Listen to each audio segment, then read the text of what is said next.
The following is a presentation of Appalachian State University. Novella Carpenter loves city life. She also loves being able to live sustainably off the land.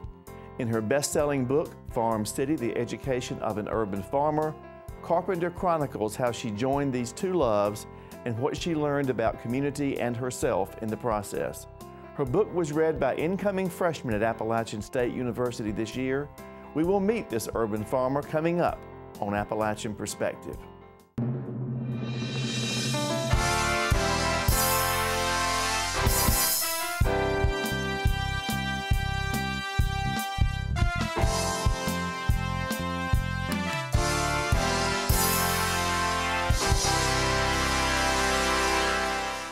Welcome to Appalachian Perspective. My guest today is Novella Carpenter, who is the 2012 Summer Reading Author and Convocation Speaker at Appalachian. Welcome, Novella. It's Thanks. Great to have you on our campus. We waited a long time to get you here. It's great to be here. It's so beautiful, and y'all are so nice. Thank you. Have you been to Boone, North Carolina before, or the mountains of North Carolina before? No, I haven't. I've never Well, been. you know, once is not enough. Yeah, the climate here seems pretty nice and moist, lots of water. Yes, Yeah. so you need to come back. Will you share with me any first impressions you had of the high country? Oh man, well we drove through, we came from Burnsville, and so we drove through all those beautiful winding hills, and then we encountered a rainstorm, and that was very exciting. And it's just beautiful here. You guys are lucky to have such nice views and so many trees, really. It's very lush. We love having West Coast stars come to the mountaintop of North Carolina, so we hope that you will come back many times here. Thanks. You know, from reading your book and meeting you briefly as I have, you are an individual, there's a lot of activity in your life.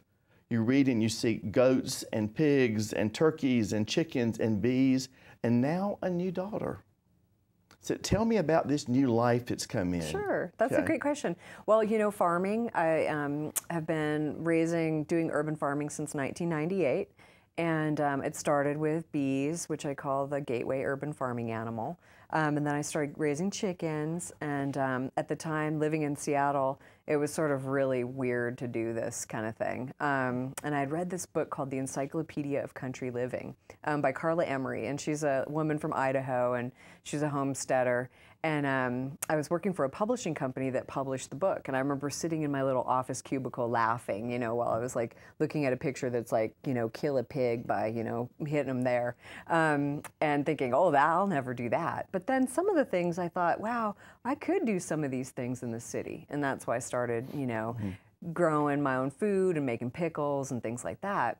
And then when I moved to Oakland, California, California has really, really nice weather. Like it never really freezes, and so you can grow amazing food all year round. So then I started really getting into it. And that's when I started raising what I call my meat birds. And so I started raising turkeys because I thought I should raise a Thanksgiving turkey. You know, what could be more American than growing my own food, raising it up, and then serving it for dinner. Of course, it wasn't as easy as, you know, Carla made it seem in that book. So I had to really learn how to do all those things. And then I kept pigs, and then I had a baby, and the baby has been kind of like having a little urban farm animal, but in the house. Right. Except she wears diapers, you know, so that's good. And I've learned a lot from her just in terms of just care, just watching her grow is just an amazing thing. And she loves to eat stuff off the in the farm, like you know, off the vine. Like she'll eat tomatoes and carrots and stuff. So she's a happy little baby, and I think she likes being around the animals as well. You know, she really does. Like, you know, if she'll be crying, she'll stop when I bring her outside into the garden and just kind of space out and look at the clouds and watch the bees, and it's a really nice little life. Well, you obviously, from the dedication of your book, had a great mom for a role model, because you said my inspiration. Yeah. And I don't think it could be a finer word, whether it's a professor or a parent, a mom or a dad or anybody, than to say you are my inspiration. Yeah, my mom, you know, she was a back to the land hippie in the 70s. So she met my dad in Mexico in the late 60s. They were kind of on the hippie, you know, road trip. And when she met my dad, they sort of had this shared thing where they thought we should just go back to the land and and farm. And so they bought this 180-acre farm in Idaho, and kind of a high ranch, actually kind of a little bit like hill country. You know, here it's like all winding hills and roads. And that first winter, my mom was like, oh my God, because it's, you know, 3 feet of snow on the ground, and it's cold, and it was a lot harder for her too. But she taught us when we were growing up how to do all these things, and a real respect for the process of learning how to grow food in a garden and really nurture things. And so that's what really inspired me, was her kind of care and nurturing. What was the first thing that you planted that started this? What was the first thing that you said, whether it's a fruit or a vegetable, what was it? Well, you know, the thing is when I first started, you know, like any gardener, the first thing was, you know, tomatoes. That's kind of the typical American, you know, backyard project, is like, you're going to grow some big tomatoes and they're going to be good, and you're going to bring them to the office and everyone's going to be jealous. And I had pretty good success with tomatoes, even in Seattle, where it's not the best weather. And then I started growing stuff that was expensive in the store but really cheap to grow, like lettuce. You don't think about it, but lettuce is really not that hard to grow. It's, you know, you just give the seeds some water and they just come up. And you know those fancy like salad mixes where it's all those beautiful different leaves, and it's expensive. But you know, you can grow that for cheap, and you just use scissors, you just cut them, and then you have a nice salad. And so those kinds of things are pretty easy. And then potatoes, of course, are a great easy crop to grow, and it really fills you up and makes you feel like you grew something. You know, there's nothing like digging up potatoes. It's just so satisfying. And then I really did get into growing. When I moved to California, I just couldn't believe the stuff you can grow. I mean, maybe you can grow. Can you grow citrus here? I guess not. It freezes here, right? Yes, no. Yeah, no. So citrus. I mean, that was the first thing I did when I moved to California, was plant a lemon tree. I just couldn't believe, like, the smell of a lemon tree in bloom is just an incredible smell. So planted a lot of citrus and fig trees and things that I could never grow up in Seattle. I was so excited. And then that got me really into growing fruit, weird kinds of fruit.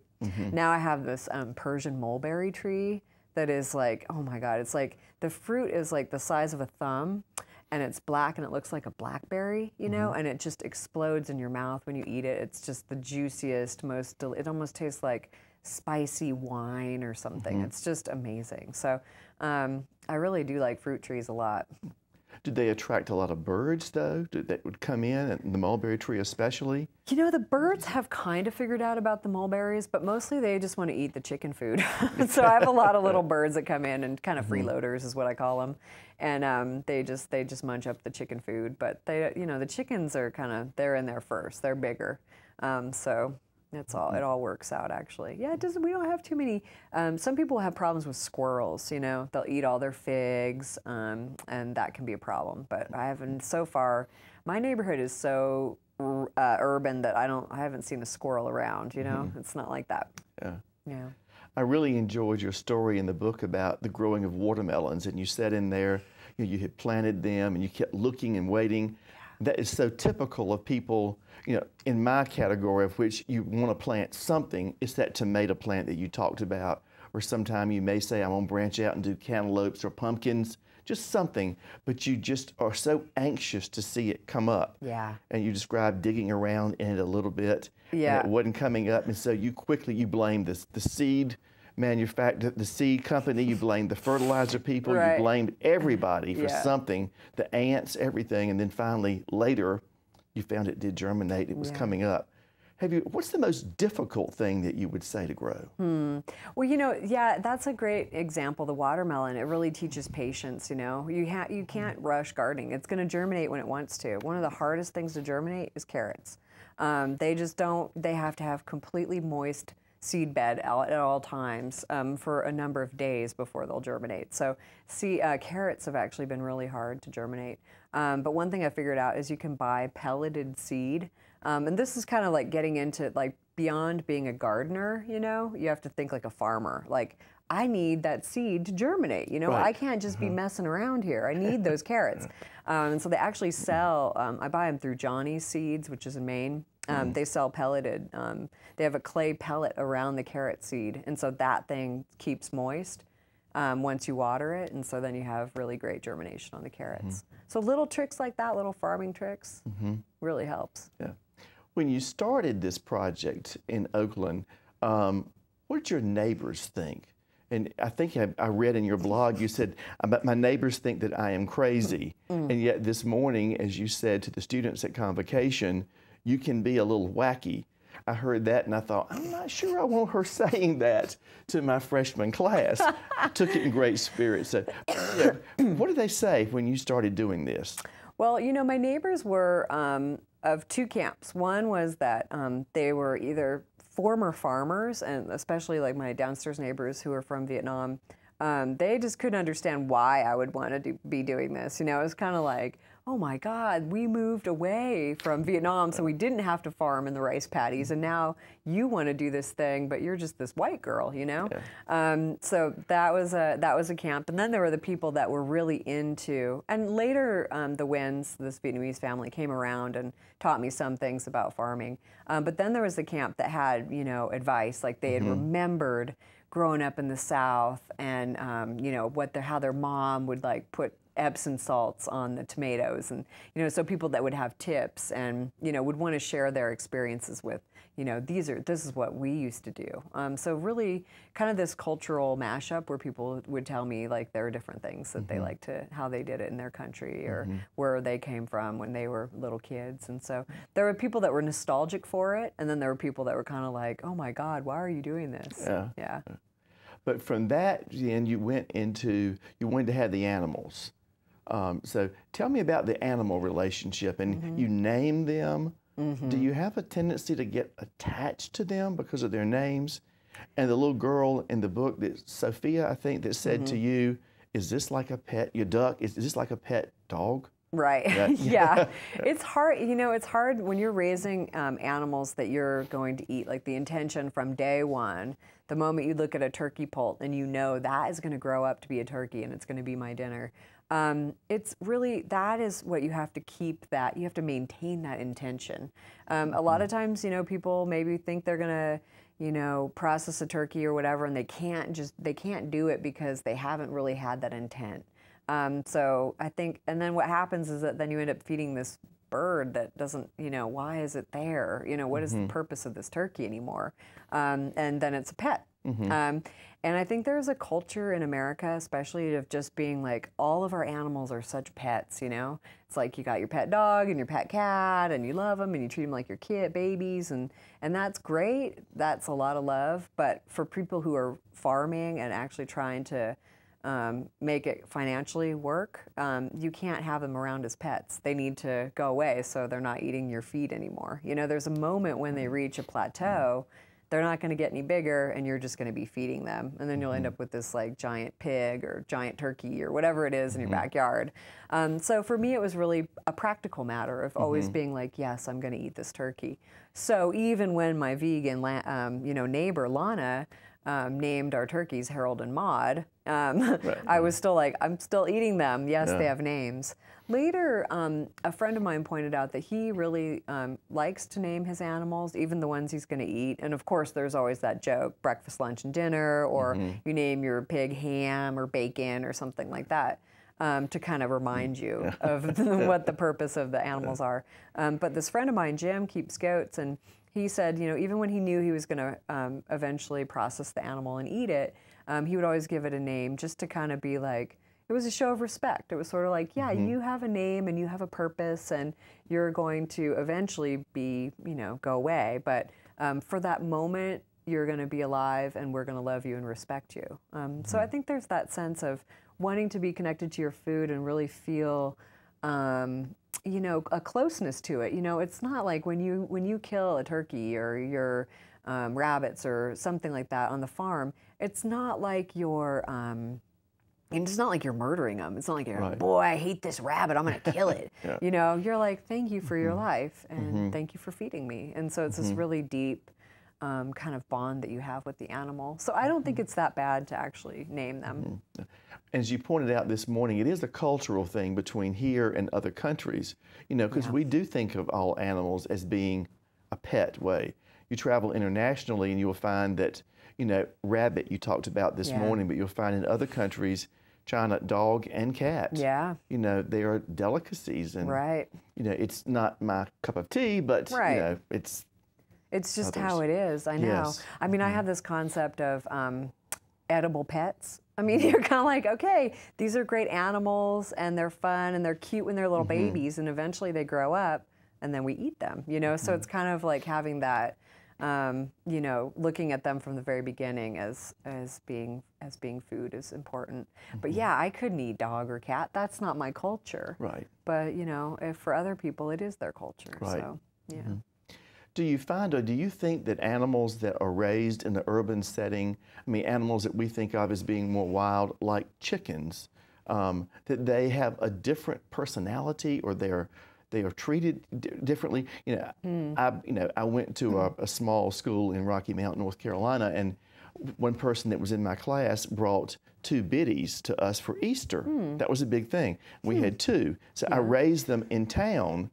One of them died, but the other one lived, and the other one became a terror of the neighborhood. The other one would chase dogs, and people would call and say, "Come get your chicken." No way. Yes, yes. Oh. Yeah. Well, the thing is, though, you probably know this, is that chickens really need other chickens because they want to have a pecking order. What chickens love is hierarchy. And so if she's just by herself, she has no one else to chase except the dog, I guess. That's right. And but yeah, they can really be, they can be kind of, they can get some ideas in their head. But you have to kind of model what their normal behavior would be. You know, like when I had goats, I always had more than one goat because goats, same thing. They need a herd. They need a herd. They need a sense of like another goat with them. And you can do it with a dog, but they do better with having more than one goat. So you usually have 2 goats. If you just have one, they're going to be really lonely and they're going to cry all the time, and they will become kind of, whatever you want to say, perverted, you know, by the city environment. So you do have to model what their normal, natural behavior would be. Otherwise, yeah, you might end up with some crazy, like your little bitty chasing a dog around. That's right, and that was named too. No. If someone wanted to start an urban farm, you know, we are in the rural section of North Carolina. If you wanted to start an urban farm, what advice would you give them? How do they do it? Well, what I always tell people, you know, is to start with something small. Small successes are really nice, you know. It's just like anything that you learn. It's not like you're gonna just start driving a jet airplane, right? First you start small, like with a bike. So I recommend that people grow easy things like radishes or lettuce, or really consider what it is that you want to eat. Like, what do you find yourself buying at the grocery store? If you're like, man, I gotta buy my turnips again, then you might be motivated to grow your own turnips, you know? And so that's what I recommend, is to really think about what you eat and then plant something that you're going to eat. Because what happens sometimes, people think like, yeah, I'm going to become an urban farmer and I'm going to eat, you know, I'm going to eat healthy, like a granola kind of person, you know, and I'm just going to only eat kale. But then if they never ate kale before, having a garden full of kale is not going to change the fact that maybe you don't like kale, you know, so always grow something that you like. And stuff that's easy, you know, like I said, radishes and lettuce are great. Herbs do really well, and they can be kind of like lower maintenance, and they come back every year, so that's a good thing. And also grow stuff that's part of your culture. You know, a lot of people, especially in the South, they eat a lot of greens, and so you know they want to grow collard greens. That's a great thing to grow and share with people. I always like to have something that you can share a little bit of with people as well. You know, so you're sort of like, hey, here, have a bunch of greens, and then they feel happy and you feel happy too. Given the success of your farming adventure, what do you do with all the food? Do you can? Do you pickle? You mentioned some of that earlier. Yeah, I do a lot of stuff with the food. I generally do. I can tomatoes every year. I actually have an outdoor kitchen now because, you know, it gets so hot in the summer, and so I'm kind of modeling it after that old idea about having a stove outside and canning and not getting so hot. I feed a lot of people too in the neighborhood, and also my neighbors. I'll just like pick stuff and give it to them. And I also have a farm stand now, so I'll do a farm stand. Probably only once a month, but I'll just like, you know, clear out all the turnips and then sell all the turnips. There's an amazing book as well called Wild Fermentation, and it's all about how to make pickles and preserve stuff with lacto bacteria, you know, so like sauerkraut, stuff like that. So you can do that, all that kind of stuff with turnips and cabbage and kale, and there's all kinds of recipes for doing that. We also have a juicer. You juice kale. Oh my God, it's so good. Yeah, and very good healthy. for you. Yeah, very exactly, healthy. exactly. Good for you. A rather pointed question here, Novella. Do you buy anything from the grocery store? All the time. Okay. You know, it's a real misnomer. People think, oh, urban farmer, you're just like living off the land, totally self-sufficient, you know, would never buy in a grocery store. I love going to a grocery store because the thing is about growing your own food, suddenly things like bread, you're like, wow, someone grew wheat and then they ground it up and made it into bread. It's like a miracle, you know? And so some of those things, you know, or like, even like I don't make sausage, I don't raise pigs anymore, you know? So I'm so happy to be able to go to a butcher and be like, hey, you know, where do those pigs come from? And have a conversation about them, about where the pigs came from and then how they made the sausage. It's just more fun that way. And I also go to a farmer's market. There's a couple farmer's markets that I really like. And because I can't grow peaches. It's not hot enough in Oakland to grow peaches, for instance. And so I just feel like, you know, I look at that farmer behind the stand, and I'm just so grateful for them to have been growing that food and making it available to me. So it changes it makes it less, it makes it more personal. You know, whereas it used to be, I'd just like go through the farmer's market, just grab some stuff, not even pay attention to who it was that I was buying it from. And now I just really connect, and I'm like, wow, cool, these are great apples. And I'm always sure to, you know, try to make a little conversation or just like really thank them, because it's a really hard job to farm. You're dirty. It's backbreaking labor. You know, have health problems, and you're not making very much money, and so it can be a real challenge. So we're just so blessed when people are willing to take that challenge. Well, as you say, farming it's for some people. It's not for everyone, maybe. And on this campus, sustainability is truly one of our core missions. It's what we try to do. And a lot of people don't think about Appalachian and sustainability in the same sentence. You just don't do that. But it's a big part of us. For students that say, working in the dirt, farming, that's not for me, that's just not who I am, what advice would you have to say, but you still want them to embrace sustainability? That's a good question. I think I would say that there are ways to be sustainable by not growing your own food. Obviously, you can do things like ride your bike and not drive as much. But I think part of, you know, what my book, Farm City, was really about was to really look at where everything comes from, to really question, like everything, like your shoes, who made those shoes? Someone's hands touched those shoes. So you can geek out about all kinds of different things. It doesn't have to just be food. And I think that's really kind of a fun project, you know, like go back, look at your Levi's and where did they get made, and go to China and go to the factory and talk to the people and find out, you know, where did the cotton come from? And so, you know, really food for me is just my thing that I'm obsessed with, but somebody else, you know, might have some other thing that they become obsessed with, like where does the fuel from their car come from? You know, all these questions, if you just examine anything, you can find a puzzle that needs solving in terms of sustainability especially. And then think about, well, what could I change to not have that part of our system, you know, to sort of cut out the middleman, as they say, and to make it more of a local, personal kind of thing. You know, I was just in a store today shopping for a gift for my friend that has a baby, and I was able to find a little doll that was made here in Boone by this woman. You know, she makes dolls. It's so great to buy that and support her rather than, you know, just like buy some weird doll made in China. Well, as you reflect upon your comments that you made this morning to the students, and they are just beginning their university years here, what can you say that you have learned since your university years, undergraduate years, that you could say, I would want to share that with them? What life lessons? The life lessons I've learned, and it's been a long time since I've been in university. I mean, I got my master's later, but yeah, it's been a long time. But I would say the thing, when I first started school, I thought it was all about books. It's all about learning and, you know, knowing how all these things work in your textbooks. And then what I found out when I got out of school is actually what mattered was who my friends were, what people around me were doing and continued to do. Because they inspired me, I inspired them. And that was really all about, it was about sharing our resources. And so I really have to stress that the most important thing is going to happen is that you're going to make friends that are going to change your life here. And you're going to meet teachers that change your life because they have advice for you, or you'll learn some new path that you never thought that you could do.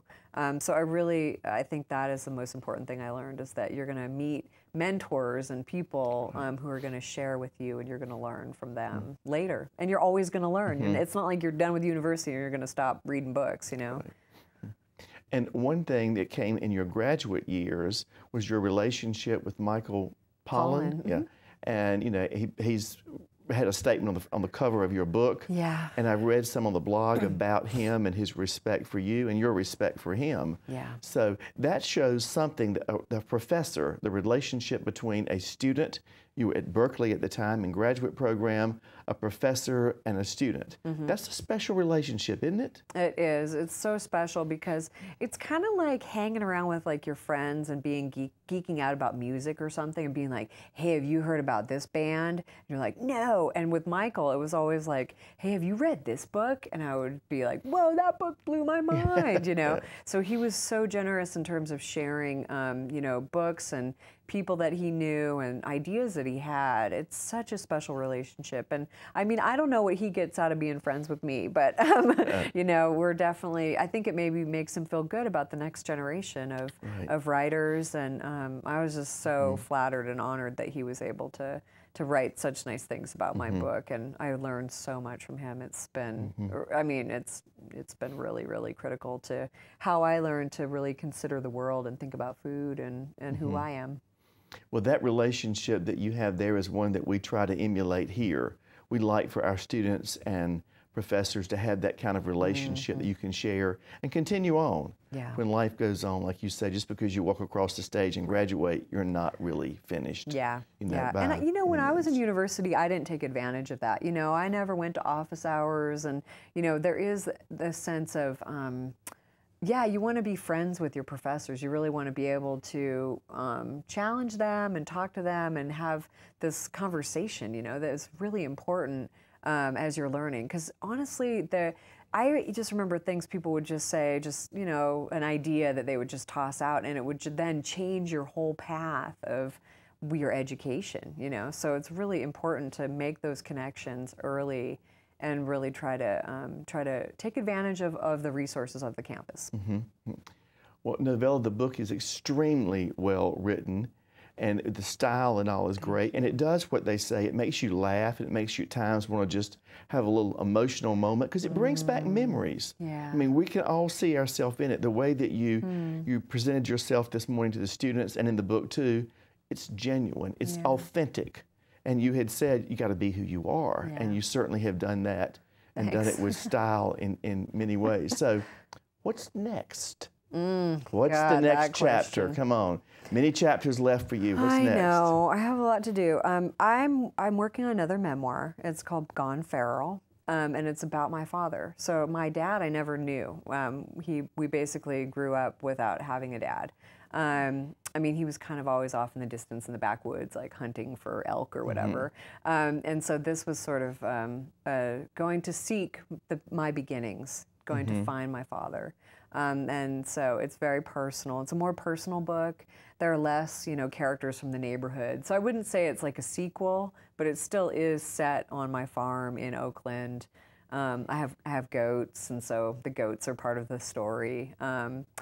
And so it's a more personal story, but it's definitely still, you know, a memoir, and it talks a little bit about farming and different kind of aspects of goats, raising goats and breeding goats and milking them and things like that. And that book should be out when? It'll probably be out, they haven't given me a date yet. It'll probably be like fall 2013. Okay. Yeah. That's pretty soon. Yeah. That's good. So thank you very much for being part of the convocation and being the author for this year. It's my honor, totally. And we look forward to having you back. Once, like I said, is just not enough. I know. I'll come back. Invite me back. Okay, well, I will. Okay. Well, thank you. Thank you.